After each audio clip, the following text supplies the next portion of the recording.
An enormous amount of trouble in the world, especially at work and in relationships, is caused by a peculiar phenomenon of our minds, a tendency to be, as we put it, out of touch with our feelings.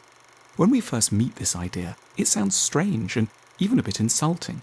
How could we not know what we are feeling?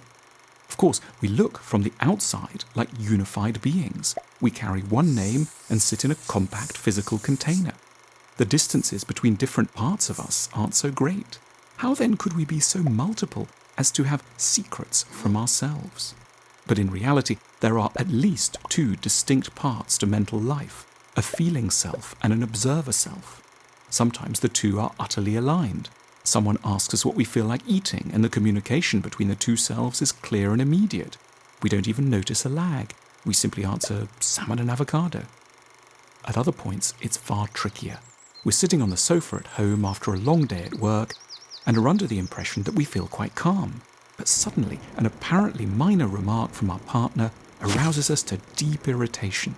We stand up and start shouting about the unfairness of a host of issues we hadn't, until just then, been aware we even felt strongly about. Soon, we've got a crisis on our hands. Why is it so hard for the observing self to report accurately on feelings? Firstly, because we're afflicted by so many background ideas about the unacceptability of particular feelings. Across childhood, we have instilled in us, so subtly we don't even notice, strong notions about what are and are not permissible things to experience. Traditionally, this might have meant that boys were not allowed to acknowledge that they felt like crying, or that girls weren't allowed to entertain certain kinds of ambitions for fear of being unladylike. We might not have such obviously naive prohibitions today, but other equally powerful ones have taken their place. We may have picked up covert but forceful indications that no decent person, no one loved by their parents at least, could be enthusiastic about making money or unable to cope at work, tempted by an affair, or still upset over a breakup 3 years ago.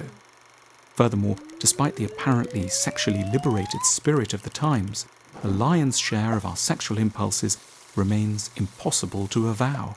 There is still a great deal we're not meant to feel in order to fit that most desirable of categories, a good boy or good girl. When difficult feelings do threaten to emerge, the observing self typically takes fright and looks away. Rather than produce an honest account of feelings, it may go numb or try to file a report that's more acceptable than true. I'm feeling very tired, instead of I'm feeling you've let me down. I'm depressed, rather than I'm furious. That's absolutely disgusting, rather than I'm strangely turned on. Our problems are compounded by the way that many powerful feelings, especially of upset, envy and frustration, can get kicked into action by apparently very trivial and seemingly nonsensical things in the outside world. For example, we might be thrown into paroxysms of envy we find no room to confess to when a friend mentions that a mutual acquaintance has been promoted. Or our partner may look away for 3.5 seconds before we've ended an explanation about how a tricky meeting at work went, and we experience seething indignation and wounded pride that we haven't got our lover's full attention. But we say nothing, because to own up to many feelings of upset involves acknowledging a humiliating degree of fragility, yet feelings that haven't been reported don't and can't go away. They linger and spread their energy randomly to neighbouring issues. Envy comes out as spite.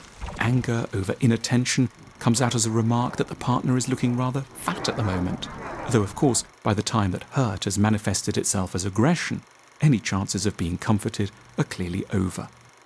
Feelings we haven't got a handle on wreak havoc. They buckle and strain the system. We develop pernicious tics, a facial twitch, impotence, an incapacity to work, alcoholism, a compulsion to look at porn.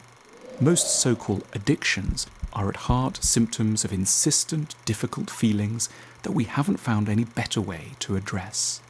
How then might we come to be more skilled observers and correspondents of our feelings? Reading may have rather a large role to play.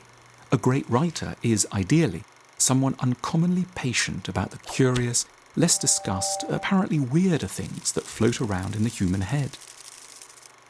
Another move is to ensure that we've allocated a lot of time to self-observation.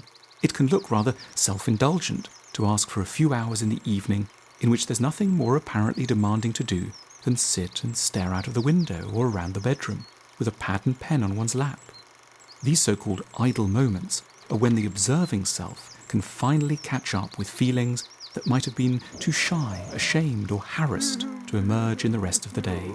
They are like church bells we can make out only in the evening when the city traffic has died down. Failing to do this can, among other things, ruin our chances of getting to sleep. Insomnia is the feeling self's revenge for all the thoughts that haven't been properly catalogued in the day. Understanding the serious danger of a gap opening up between what we feel and what we're aware of brings another major benefit. We grasp that this issue will necessarily apply to other people too. Quite often, they'll be saying things which are not in fact in line with their true feelings. Mean things when they're feeling vulnerable perhaps, or arrogant things when they're feeling small. And we'll identify that it's our duty to forgive them for not always managing to be reliable correspondents of their inner lives. It's not really sinister to think this way of others. It's a kindly move that gives us the energy to lend a second, more compassionate look at behaviour that might initially have appeared simply horribly off-putting. Feelings are frequently far from wonderful and often should not be followed. But we should accept that if we ignore, deny, or overlook feelings entirely, the price will always be higher and worse. They will exercise a powerful, malign, subterranean influence across the whole of our lives. One of the too often overlooked but key arts of living is to learn to devote ourselves to correctly labelling and repatriating our own and others' orphaned feelings.